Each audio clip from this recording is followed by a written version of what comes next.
The Situation Room with Wolf Blitzer, weekday afternoons at 4 Eastern on CNN.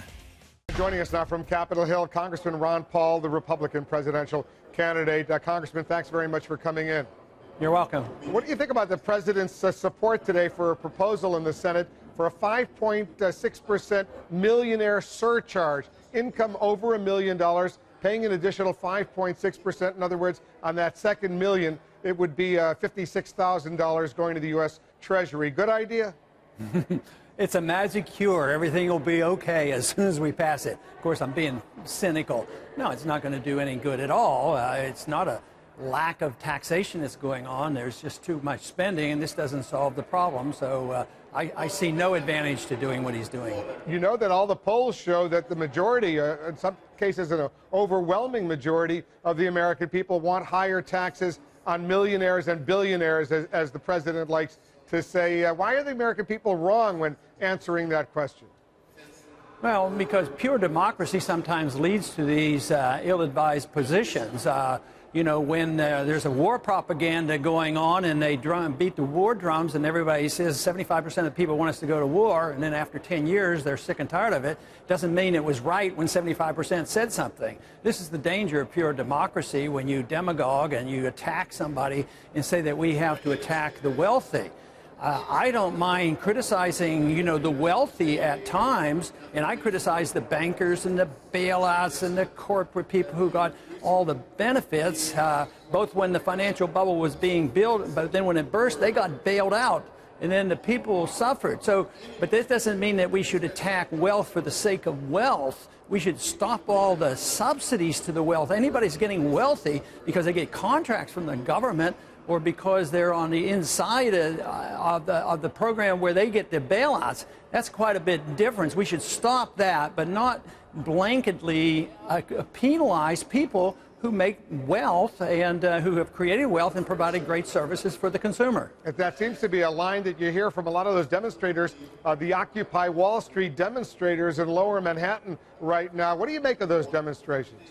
Well, it's hard to tell because we don't know where they're coming from, and I think it is going to be a mixed bag, and this is something I've predicted for many years, because I said that what would happen is eventually we would destroy our economy, jobs would go overseas, we would have inflation, and we've encouraged people to be very dependent. Both the wealthy and the entitlement system means that people believe they have rights to certain things from their neighbor or from their government. But when the pie shrinks, there's going to be a lot of anger. So my guess would be that there's a lot of people out there, some complaining about paying the bills and some who are scared to death they're not going to get it. But this is, you know, a symptomatic thing that we're seeing. It doesn't address the problem. Why do we have business booms, and why do we have recessions and depressions, and why do we have inflation?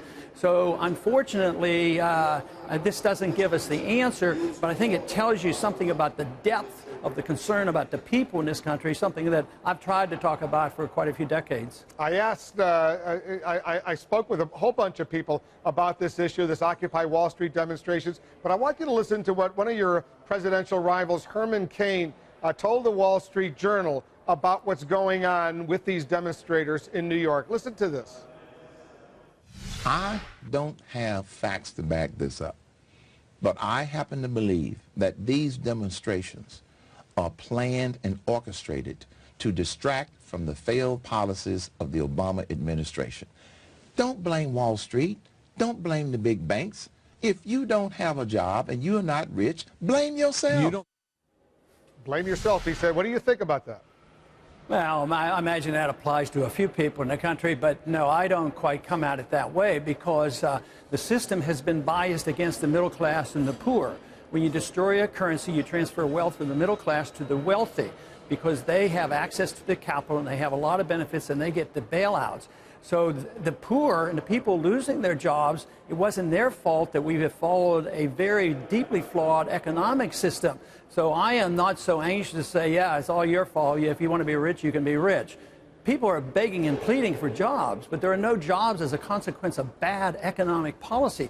It's the fact that we have still accepted the notion that central economic planning and central banking under the Keynesian model can provide prosperity. That's where the flaw is. But to blame that on the average person who wants a job, I don't agree with that.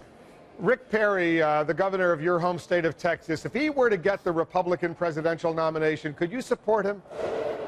Well, I don't know, because his policies have changed, and maybe if he came a little bit closer to what I'm talking about and would agree the troops ought to come home and look into the Fed, I'd certainly give it consideration.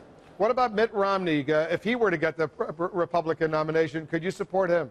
Well, the same answer. None of them are advocating my positions, but they're starting to talk a little bit like what I am, because I think, like Governor Romney has actually said we should bring some troops home from Afghanistan. So I would have to find out exactly what their positions are and what the platform is that they'll be running on. Who's better from your perspective right now? I don't choose to pick on those because I see all the other candidates sort of in one group that and they're all different than what I'm talking about, because the foreign policy I advocate, neither one of them do, and the Federal Reserve a tremendous emphasis on that. And I have a tremendous emphasis on personal liberty, the right to life and liberty and civil liberties. So I put all the other candidates in another category, and I think in many ways are competing with all of them as one group. So if the Republican nominee, and if it turns out not to be you, Congressman, didn't change his or her positions and didn't come around to where you stand, would you consider running as a third party, perhaps libertarian candidate for the presidency? I haven't thought about it, and I have no plans to do that. So, no, that wouldn't be in the cards for me.